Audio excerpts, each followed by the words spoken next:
बिस्मिल्लाहिर्रहमानिर्रहीम। अस्सलाम वालेकुम दोस्तों, मैं हूं अमजद महमूद और मेरे YouTube channel Amjad Mahmood official में आप सभी हजरात को खुश आमदीद। दोस्तों, हम माइक्रोसॉफ्ट वर्ड को पढ़ रहे हैं और माइक्रोसॉफ्ट वर्ड के अंदर आज का हमारा टॉपिक रिव्यू टैब के अंदर कंपेयर को इस्तेमाल करना है कि कंपेयर कहाँ पे इस्तेमाल किया जा सकता है और इसका हमें क्या फ़ायदा हो सकता है। तो दोस्तों, कंपेरिजन से मुतल्लिका हमारा टॉपिक है कि दो डॉक्यूमेंट के दरमियान अगर आपने कंपैरिजन करना है तो उसके लिए हमारे पास कंपेयर की ऑप्शन है, इसको हम इस्तेमाल कर सकते हैं। तो दोस्तों, उसके लिए मैंने एक डॉक्यूमेंट को ओपन किया है और इस डॉक्यूमेंट के अंदर मेरे पास दो डॉक्यूमेंट और हैं जो मैंने पहले से ही बना के रखे हैं। ये देखिए, मेरे पास ये एक ओरिजिनल डाटे वाला डॉक्यूमेंट है और इसी तरीके से ये मेरे पास एक रिवाइज डाटे वाला डॉक्यूमेंट है। ओरिजिनल डॉक्यूमेंट मतलब जो पहले बनाया गया है और रिवाइज डॉक्यूमेंट जो बाद में उसके अंदर तब्दीली करके नया बनाया गया है। तो दोस्तों, ये कहाँ पे इस्तेमाल किया जा सकता है? देखें, अगर आप किसी जगह पे प्रूफ रीडिंग का या कंटेंट राइटिंग का काम कर रहे हो, किसी कस्टमर ने आपको काम करने के लिए दिया है, अपने डाटे की प्रूफ रीडिंग के लिए दिया है, तो आप उसके डाटे के अंदर प्रूफ रीडिंग करके तब्दीली करके जो उसका असल डॉक्यूमेंट था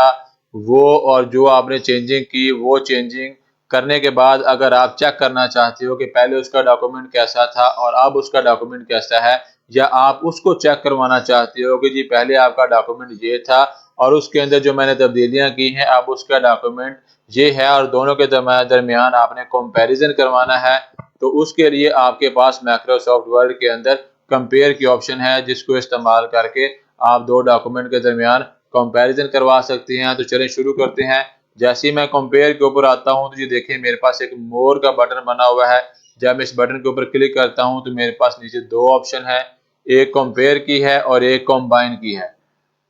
और ऑलमोस्ट दोनों ऑप्शन तकरीबन सेम ही है, लेकिन फिलहाल हम कंपेयर के ऑप्शन को यूज करते हैं। मैं जैसे ही कंपेयर के ऊपर क्लिक करूंगा तो मेरे पास एक कंपेयर डॉक्यूमेंट का डायलॉग बॉक्स ओपन हो गया, जिसमें मुझसे दो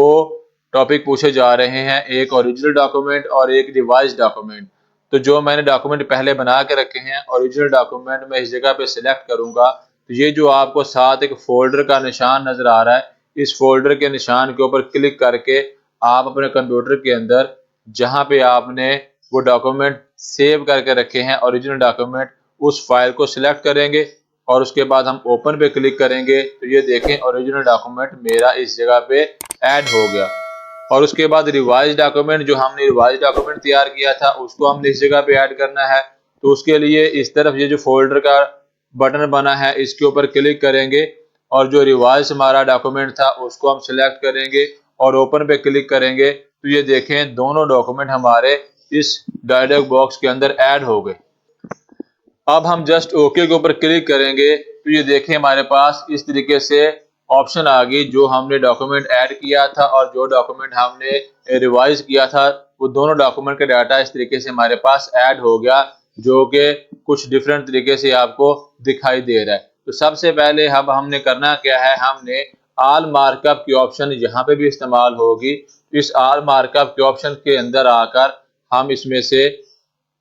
ऑल मार्कअप को ही सिलेक्ट करेंगे, क्योंकि अगर आप अपने कंप्यूटर में पहली दफा इसको यूज करोगे तो मैं भी इस जगह पे ऑल मार्कअप की जगह पे नो मार्कअप या ओरिजिनल या सिंपल मार्कअप की ऑप्शन आपको मिलेगी। तो आपने क्या करना है, इधर से इसको ऑल मार्कअप पे ही रखना है और उसके बाद आप दोबारा से कंपेयर में जाओगे और उसके बाद शो सोर्स डॉक्यूमेंट इस ऑप्शन के ऊपर क्लिक करोगे और उसके बाद शो बोथ इस ऑप्शन के ऊपर आप जैसे ही क्लिक करोगे तो देखें आपके डॉक्यूमेंट के अंदर कुछ तब्दीली आ गई। अब आपका डॉक्यूमेंट आपको तीन हिस्सों में बटा हुआ नजर आ रहा है, बल्कि चार हिस्सों में बटा हुआ नजर आ रहा है। कि सबसे पहले ये जो रिवीजन है ये क्या है, ये आपको बता रहा है कि आपने ये रिवीजन आपने डॉक्यूमेंट के अंदर की है और इस जगह पे ये रिवीजन आपकी हुई है। 22 रिवीजन वो कह रहा है कि आपने इस डॉक्यूमेंट के अंदर की हुई है। तो फिलहाल मैं इसको क्लोज पे क्लिक कर रहा हूँ और उसके बाद आप देखिए हमारे पास ये तीन तरह के डॉक्यूमेंट रह गए हैं। पहला हमारे पास ये कंपेयर डॉक्यूमेंट है और उसके बाद ये वाला हमारा ओरिजिनल डॉक्यूमेंट है और ये हमारा रिवाइज डॉक्यूमेंट है। मतलब ये ओरिजिनल डॉक्यूमेंट जो पहले था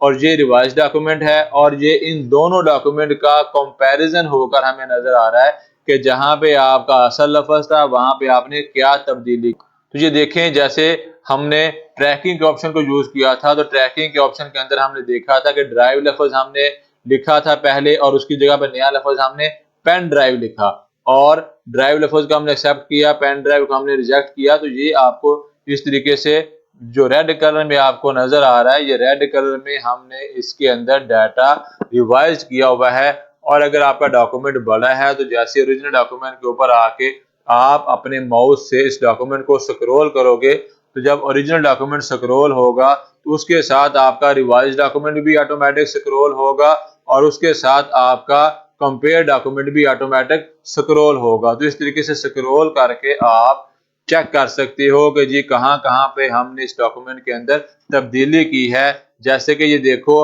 हमें ओरिजिनल डॉक्यूमेंट के अंदर बता रहा है कि आपका ओरिजिनल डॉक्यूमेंट जहाँ पे आउटपुट की जगह तक था और आउटपुट तक हमने ओरिजिनल डॉक्यूमेंट के अंदर डाटा लिखा था, और उसके बाद रिवाइज डॉक्यूमेंट के अंदर अगर आप देखो तो आउटपुट के बाद हमने ये वाला जो टॉपिक है एंड आल्सो डाटा परमानेंटली, ये हमने नया लफ्ज इसके अंदर ऐड किया है, जो कि कंपेयर डॉक्यूमेंट के अंदर आपको दिखा रहा है कि and also store data permanently. जी इसके अंदर जो है वो रिवीजन हुई है, ये इसके अंदर हमने डाटे को रिवाइज किया है। इस तरीके से ये डाटा रिवाइज हुआ है, इस तरीके से ये पूरी लाइन रिवाइज हुई है, फिर ये लफ्ज रिवाइज हुआ है, फिर ये लफ्ज। तो इस तरीके से आप डाटे के दरमियान कंपैरिजन करके चेक कर सकते हो कि जी असल हमारा डाटा कौन सा था और हमने उसके अंदर तब्दीली कौन सी की है, और तब्दीली करने के बाद जो हमारा डाटा बना है वो कंपेयर होकर किस तरीके से आपको दिखाई दे रहा है। तो दोस्तों दोबारा से समझ लें इसको कि अगर आप इस कंपेयर डॉक्यूमेंट को यूज करना चाहती हो तो एक तो आपने ट्रैकिंग के अंदर अपनी इस ऑप्शन को ऑल मार्कअप के ऊपर रखना है, और नंबर दो कंपेयर के अंदर जाके शो सोर्स में जाके आपने इसको शो बोथ की ऑप्शन को चेक करना है। तो आपको फिर आपके ओरिजिनल डॉक्यूमेंट, रिवाइज डॉक्यूमेंट और कंपेयर डॉक्यूमेंट सारा डाटा आपको एक ही शीट के अंदर नजर आएगा, जिससे आप आसानी से चेक कर सकते हो कि जी कस्टमर ने आपको पहले कौन सा डाटा दिया था और उसके बाद जो आपने उसके अंदर रिवीजन की वो कौन सी हुई, और उसके बाद अगर आप दोनों में कंपैरिजन करके चेक करना चाहती हो तो वो कंपैरिजन करके भी आप चेक कर सकती हो। तो दोस्तों ये था हमारा कंपेयर का डॉक्यूमेंट। मुझे उम्मीद है आपको इस वीडियो की अच्छे से समझ आ गई होगी। तो मिलते हैं अपनी नेक्स्ट वीडियो के अंदर, तब तक के लिए अल्लाह हाफिज।